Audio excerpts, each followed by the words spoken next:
Fitri rame bikin makanan itu makanan ini. Padahal di Quran jelas di Quran yang namanya Idul Fitri itu adalah hari raya di mana kita akan merayakannya dengan hidangan dari langit, disebutnya Al-Maidah. Apa hidangan dari langit? Langit itu artinya alam tinggi. Hidangan dari alam tinggi apa? Kebijaksanaan, kesabaran, kerendahan hati, kelembutan, cinta kasih. Itu harusnya makanan perayaan Idul Fitri. Sampai Nabi Isa itu berdoa kepada Allah. Diabadikan dalam Al-Quran. Allahumma rabbana anzil alaina ma'idatan minas sama'i takunulana id. Ya Allah, turunkan hidangan dari langitmu. Yang turunnya hidangan itu menjadi hari raya bagiku. Jadi hari raya itu sebetulnya saat dimana kita mendapatkan hidangan dari langit. Penuh sukacita, penuh cinta. Hidangan dari langit artinya apa? Kita kembali pada jati diri kita sendiri. Itu yang sebetulnya tahaluk bi ahlakillah. Berakhlak seperti akhlaknya Allah. Makanya Allah mengatakan wa ahsin kama ahsanallahu ilaika. Berbuat baiklah kamu sebagaimana aku berbuat baik kepada kamu. Aku berbuat baik kepada kamu bukan karena kebaikanmu. Aku berbuat baik kepada kamu karena cinta kasihku yang terlalu besar. Karena aku maha pengasih, aku maha penyayang. Makanya Allah menyayangi kita. Apapun perilaku kita, tidak ada kaitan. Dia tetap menyayangi kita. Jangan percaya sama orang-orang yang suka menakut-nakuti kita. Katanya Allah itu kalau kita baik kepada dia, maka dia akan baik kepada kita. Kalau kita tidak baik kepada dia, maka dia akan mengutuk kita, menzalimi kita. Tuhan macam apa yang dendaman kayak gitu? Dia maha pengasih, dia maha penyayang. Cuman kita diajarkan hukum sebab akibat. Begitu kamu mengambil sebab yang baik, kamu akan mendapatkan akhir yang baik. Begitu kamu mengambil sebab yang buruk, kamu juga akan belajar bertanggung jawab untuk menerima risiko dari pilihanmu sendiri.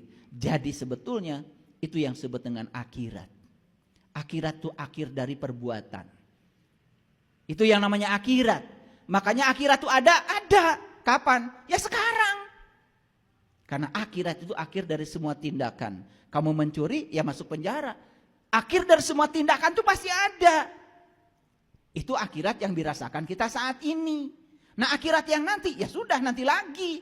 Karena saya percaya, kalau sekarang kita mengakhiri semua dengan kebaikan di dunia, ya kita juga udah pasti dijamin kebaikan di sana. Betul nggak? Gitu. Mas saya mengajarkan surga dan neraka di sini saat ini sekarang, itu karena Quran yang mengajarkan. Di Quran dikatakan fa'ammal ladzina syaku fafinar lahum fiha zafirun wa saikun. Neraka adalah tempat di mana kamu masih bernafas. Di mana kita bernafas? Di tubuh ini. Karena kalau kita sudah keluar dari sini, enggak ada nafas. Nafas itu penghubung antara ruhku yang di dalam dengan semesta yang tanpa batas ini. Ketika ditiupkan ke sini, baru ada nafas. Ketika sudah tidak di sini lagi, ya enggak ada nafas. Sedangkan Quran mengatakan neraka itu tempat di mana kamu masih bernafas.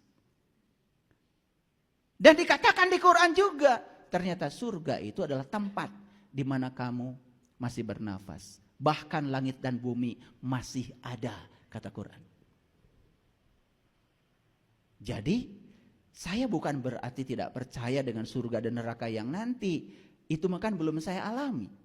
Sudah. Saya bikin saja surga di sini saat ini. Orang lain marah sama saya nggak mau marah. Orang lain memfitnah saya tidak akan melawannya. Orang lain menghajar saya maafkan. Buat apa saya menciptakan keributan di sini? Nah, saya menciptakan surga di sini, berarti saya juga akan kebagian surga dong di sana. Itu maksud saya. Makanya Nabi Muhammad dilempari orang sampai berdarah-darah. Malah Nabi Muhammad cuma Allahumma hdi qaumi fa innahum la ya'lamun. Itu doa orang bijaksana begitu. Ketika dilempari, ketika dikejar-kejar. Doanya luar biasa. Tidak ada doa dari mulut seorang suci itu, ya Allah hancurkan orang ini. Enggak ada. Doanya Allahumma hdi qaumi fa innahum la ya'lamun. Ya Allah, tunjukkanlah mereka. Mereka memperlakukan itu kepada saya karena mereka tidak tahu yang saya sampaikan. Itu doa orang bijaksana begitu. Makanya jangan berdiskusi dan berdebat dengan orang bodoh. Doakan saja. Semoga jadi orang yang bijaksana. Itu aja. Semoga suatu saat dapat petunjuk. Karena repot kalau diskusi dengan mereka. Paling yang keluar kekerasan. Paham?